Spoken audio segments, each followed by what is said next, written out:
Toppers club IAS academy में सभी छात्र छात्राओं का स्वागत है। मध्यकालीन भारत के इतिहास की श्रृंखला को आगे बढ़ाते हुए आज हमारा जो टॉपिक है वो है गजनी वंश।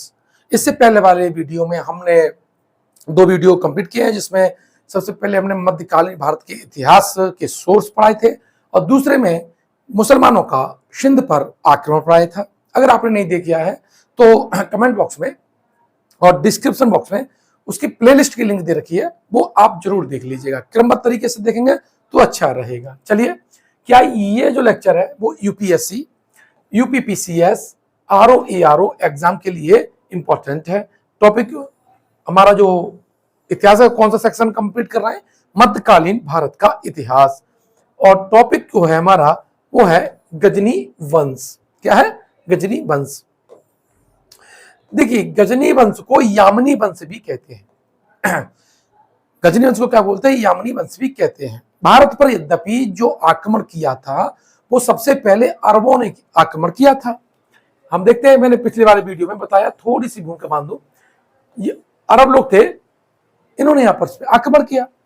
ये सिंध पर आक्रमण किया था उन्होंने, लेकिन इनका प्रभाव जो था वो स्थायी नहीं था। प्रभाव का स्थायी नहीं था। उसके बाद मध्य एशिया से तुर्क यहां आने लगे।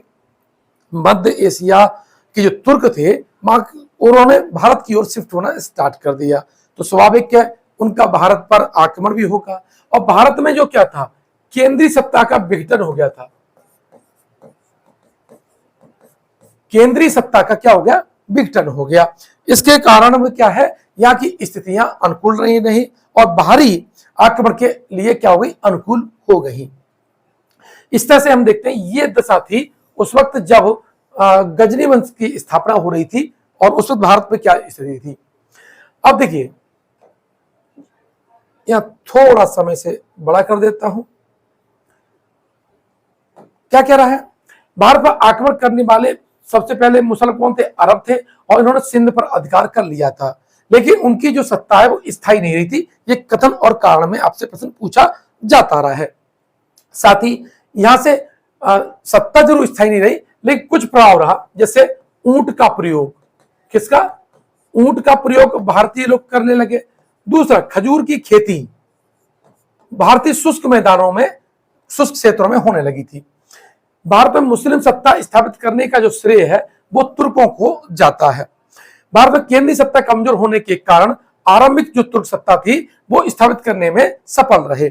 यानी भारत में जब केंद्रीय सत्ता जब कमजोर हो गई तो उससे क्या हुआ, ये तुर्क जो थे वो भारत में अपनी सत्ता स्थापित करने में सफल हो गए थे। अब उसी समय अलप्तगीन नामक एक व्यक्ति उठ खड़ा होता है मध्य एशिया से। इसे गजनी वंश और यामनी वंश का संस्थापक कहा जाता है। इसने यामनी वंश की स्थापना की थी 933 से लेकर के 963 ईस्वी में। बुखारा के शासक अब्दुल मलिक जो का ये क्या था? तुर्कदास था, लेकिन अपनी असाधारण योग्यता के कारण इसने क्या किया? हजीब उल हज्जाब, इसकी उपाधि उन्होंने इसको मिली थी। ध्यान रखना, किसके कारण? असाधारण योग्यता, कुशल लड़ाका था ये, इसीलिए इसने क्या किया? गजनी को अपनी राजधानी बनाया। और उसके समय उत्तर पश्चिमी जो भारत है, उत्तर पश्चिमी जो भारत है, इस पर ये जो पूरा इलाका था, इस पर हिंदू शाही शासक, कौन से? हिंदू शाही राजवंश का राज्य था। ये अलप्तगीन के समय था, अर्थात गजनी वंश का, यामनी वंश का जो संस्थापक है वो कौन है? अलप्तगीन है। ये कई बार प्रश्न पूछा गया है। इसके बाद छोटे छोटे अन्य शासक और बैठे, लेकिन उतना महत्वपूर्ण नहीं है, इसहाक, बख्तगीन और पीराई। लेकिन उसके बाद एक मजबूत शासक दिखाई देता है, वो है सुबुक्तगीन। कौन है? सुबुक्तगीन 977 ईस्वी से 999 ईस्वी तक। ठीक है। इसके समय उत्तर पश्चिम भारत पर हिंदू शाही जयपाल का क्या था? राज था।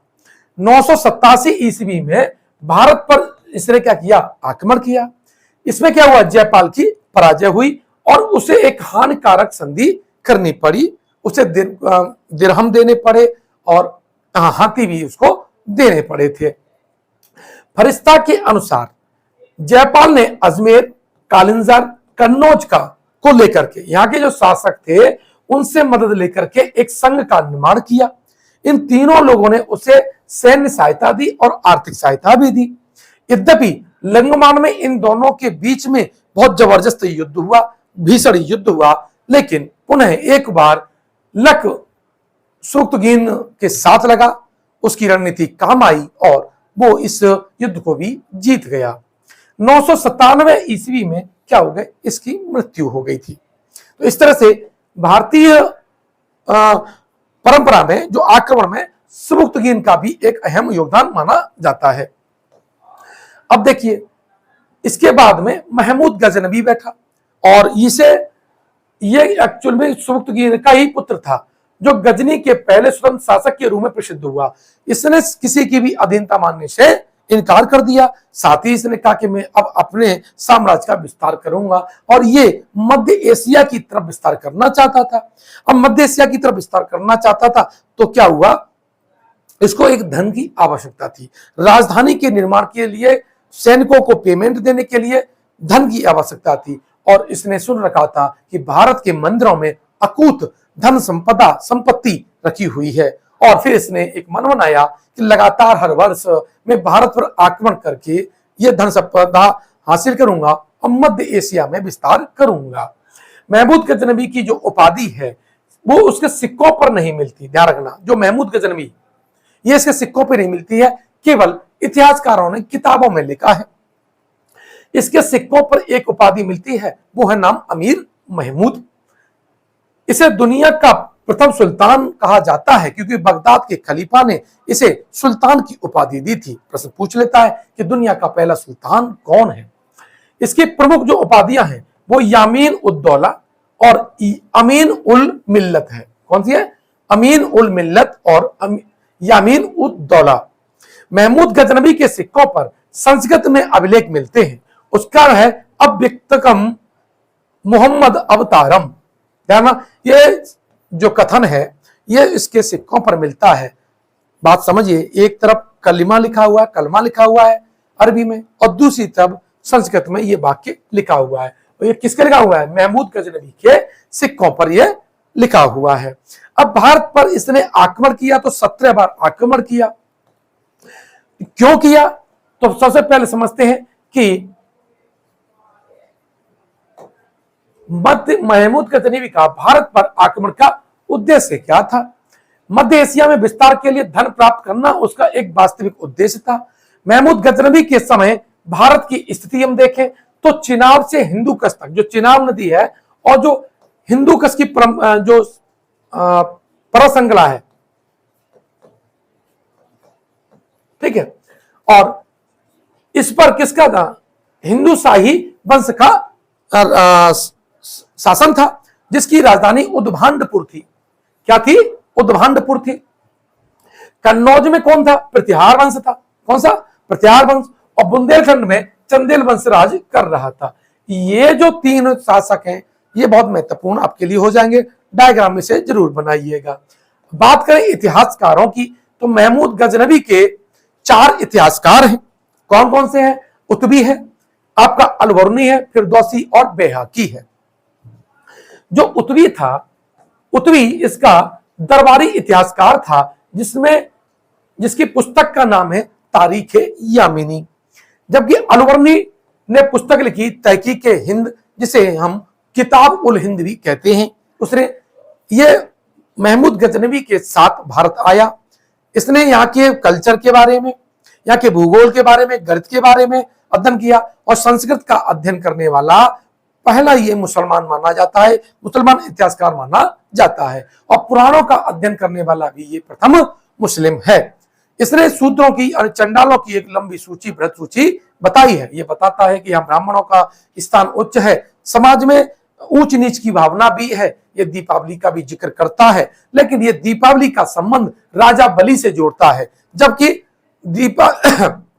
राम कथा का को अलग रूप से प्रस्तुत करता है। अर्थात इसके अनुसार जो दीपावली है वो राजा बलि से संबंधित है, राम से संबंधित नहीं है। अब बैहाकी है। बैहाकी ने पुस्तक लिखी तारीख मसूदी। और तारीख सुबुक्तगीन, दो महत्वपूर्ण ये किताबें हैं। और ध्यान रखना, बैहाकी को जो हमारे लेनपूल महोदय इतिहासकार हैं, ब्रिटिश इतिहासकार हैं, उन्होंने इसे पूर्वी श्री पेपियस की उपाधि दी थी। ये मोस्ट इंपोर्टेंट है। तो इस तरह से मैंने इसके बृहद पॉइंटों को शामिल किया है ताकि आपका किसी भी रूप से जो परीक्षा है, एग्जाम है, वो खराब ना हो। और यहां से कोई प्रश्न बनता है तो आपसे जरूर बनेगा। बस काम आपको क्या करना है, आप नोट्स जरूर बनाइए, लिखिए जरूर है। मैं क्रमबद्ध तरीके से सारे आपके नोट्स कंप्लीट करा दूंगा। और हालांकि मेरा उद्देश्य था 25 तक मैं इसे कंप्लीट कराऊं, लेकिन मैं अगस्त लास्ट तक लगभग मैं आपकी मिडावल हिस्ट्री, मॉडर्न हिस्ट्री खत्म करा चुका हूंगा। ठीक है।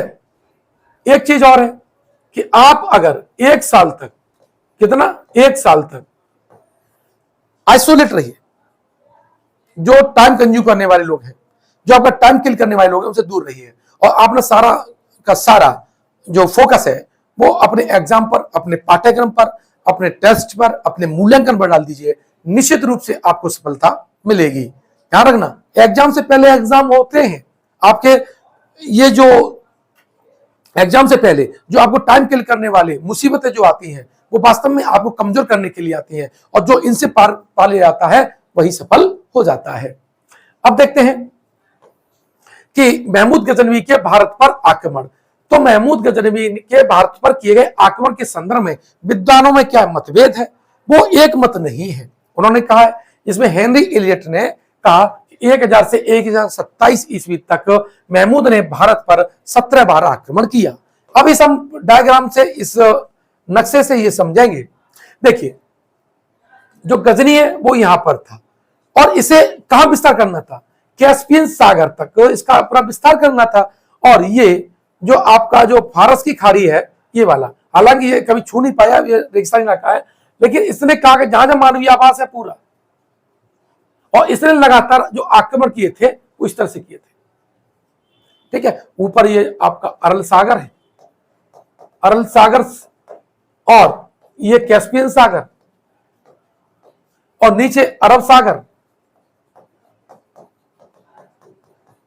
ठीक है।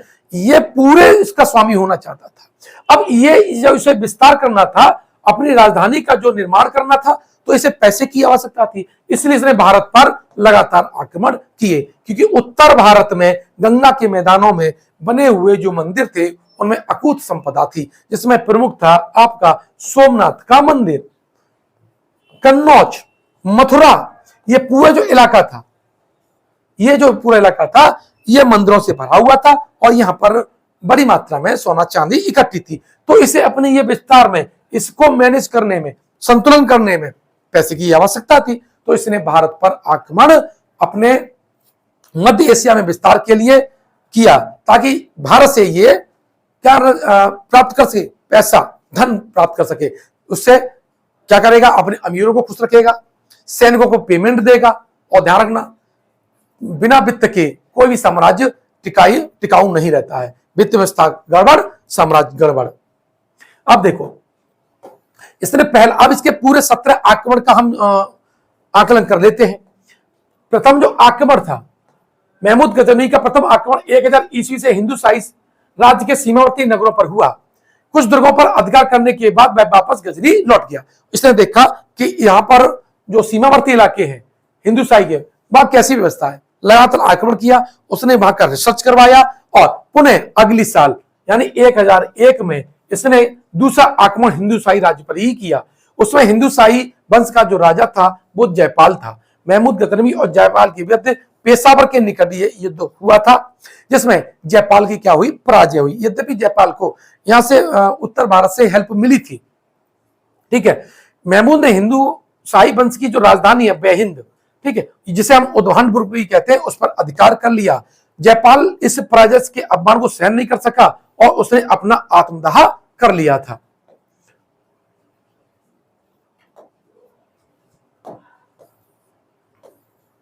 अब देखिए, तीसरा जो आक्रमण किया इसने, जो तीसरा आक्रमण किया है वो उच्च के शासक बाजरा को दंडित करने के लिए आक्रमण किया था। महमूद के आक्रमण के कारण बाजरा सिंधु नदी के किनारे जंगल में शरण लेने के लिए भागा और अंत में उसने भी अपनी आत्महत्या कर ली। दुनिया का पहला सुल्तान था, खूंखार व्यक्ति था महमूद गजनवी और कुशल सेनापति भी था। चौथा आक्रमण 1005 में किया था और यह था आपका कहां पर, मुल्तान में। और तब यहाँ का जो शासक था वो कौन था, दाऊद था। अब ये सोचो, ये हिंदू मुस्लिम की लड़ाई नहीं है, उसे अपना साम्राज्य चाहिए, शक्ति का स्रोत चाहिए, शक्ति का स्वामी बनना चाहता था, साम्राज्य की स्थापना करना चाहता था। इसलिए जो भी दूसरा शासक है उसने पराजित किया। यहाँ पर दाऊद क्या, मुस्लिम ही तो है। इसलिए आज के नहीं है लोग हिंदू मुस्लिम और महमूद गजनवी को दूसरी तरह से प्रस्तुत करते हैं। अरे एक शासक अपना साम्राज्य विस्तार करना चाहता था तो उसने दूसरे राज्य में आक्रमण किया, धन चाहिए तो उसने धन लूटा, बाकी और कोई उसका उद्देश्य था थोड़ी था। अब देखिए पांचवें आक्रमण की हम बात करें तो पांचवा आक्रमण सुखपाल को दंड देने के लिए किया था, क्योंकि सुखपाल ने उसकी अधीनता और इस्लाम धर्म दोनों को त्याग कर दिया था। सुखपाल को पराजित करके उसे बंदी गृह में से डाल दिया।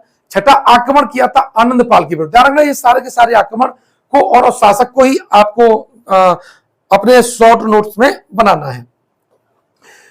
आनंदपाल के विरुद्ध था। आनंदपाल ने महमूद के आक्रमण के लिए उज्जैन के परमार और ग्वालियर के कचवाहा, कालिंजर के जलचरी, ठीक है, कन्नौज के राठौर, दिल्ली के और अजमेर के चौहान राजाओं का एक संघ बनाया था। पंजाब के खोखर लोगों ने भी आनंदपाल की सहायता की थी और खोखरों की एक बहुत मजबूत सेना इनके साथ जब लगी, बहुत तेजी से आक्रमण किया तो महमूद एक बार के लिए डर गया, बोले मुझे लगता है यहां से पीछे हटना पड़ेगा। लेकिन जो लड़ता है, संघर्ष करता है, भाग्य भी उसी का ही लगभग साथ देता है। और ध्यान रखना 30,000 खोखरों ने ऐसा प्रहार किया कि वो विचलित हो गया, भागने की सोचने लगा। लेकिन महमूद की सेना, देखिए दुर्भाग्य से महमूद की सेना द्वारा छोड़ गई अलकतरा। अलकतरा एक हथियार था जिसकी अग्नि ज्वालाओं से भयभीत होकर के आनंदपाल का जो हाथी था वो क्या हुआ, मैदान से भाग निकला। इससे क्या हुआ, सेना क्या हौसला टूट गया और पुनः एक बार जो जीत लगी वो महमूद गजनवी के हाथ में लगी। सातवां जो आक्रमण 1109 में किया और ये उसका सातवां आक्रमण कांगड़ा की पहाड़ी इलाकों में नगरकोट के लिए था। ध्यान रखना बहुत महत्वपूर्ण आक्रमण है 1109 में।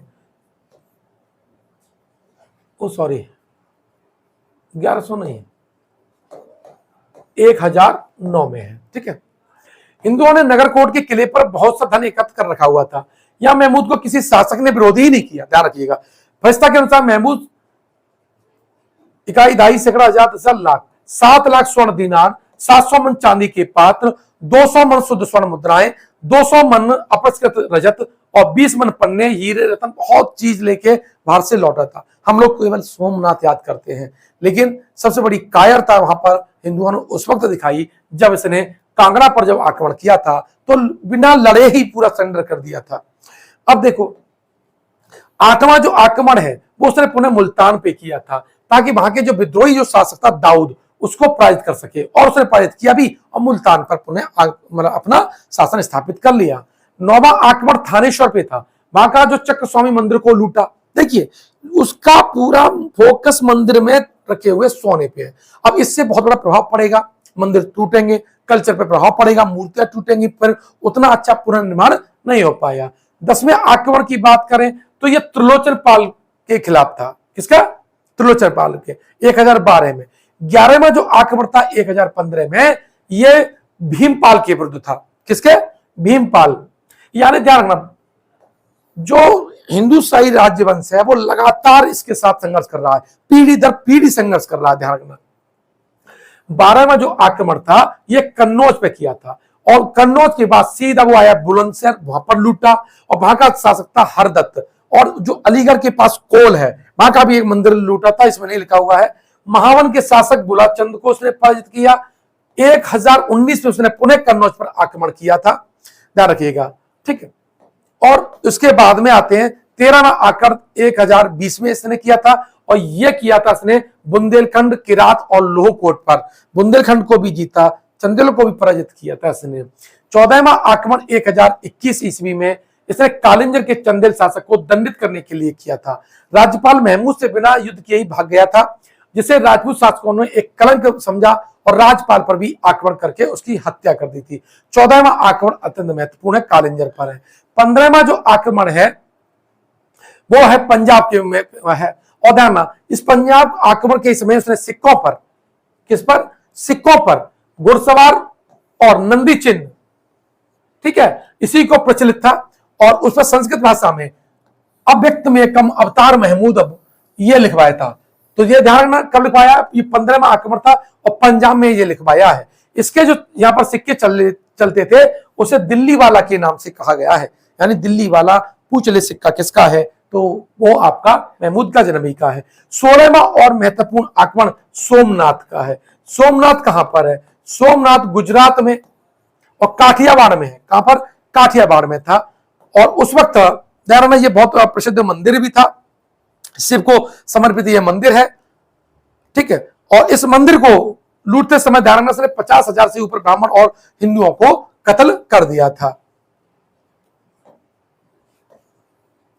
वहां का शासक भीम था जो छोड़ करके भाग गया था। 17वां और अंतिम जो आक्रमण है वो जाट और खोखरों के खिलाफ इसने किया है 1027 में, और 1030 में इसकी क्या हुई, महमूद गजनवी की मृत्यु हो गई। इस तरह से हम देखते हैं कि महमूद गजनवी ने कितनी बार आक्रमण किया, भारत पर 17 बार आक्रमण किया है।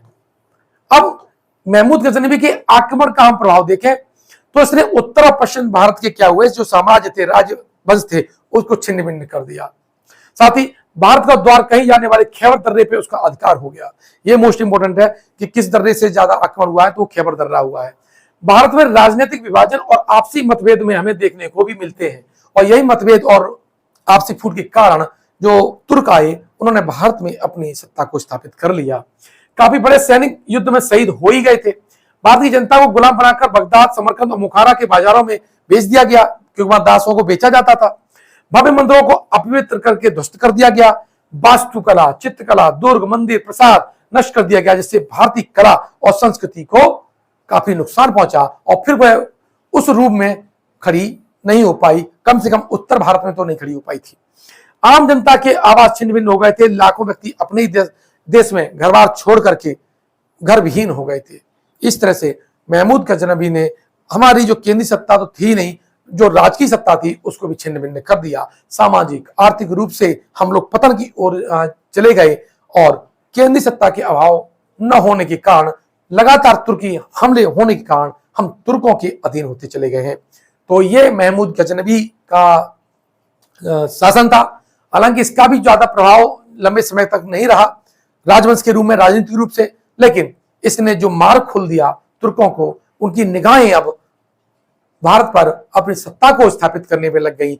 इसलिए अगला जो वीडियो आएगा उसमें आएगा मोहम्मद गौरी, जो भारत में अपने राजनीतिक विस्तार के लिए आएगा। वीडियो कैसा लगा आप मुझे कमेंट बॉक्स में जरूर बताइएगा। अगर आप ये वीडियो फेसबुक पर देख रहे हैं तो हमारे फेसबुक पेज को लाइक कीजिए। अगर ये वीडियो आप यूट्यूब पर देख रहे हैं तो हमारे चैनल को जरूर सब्सक्राइब कीजिएगा। मिलते हैं नेक्स्ट वीडियो में। धन्यवाद।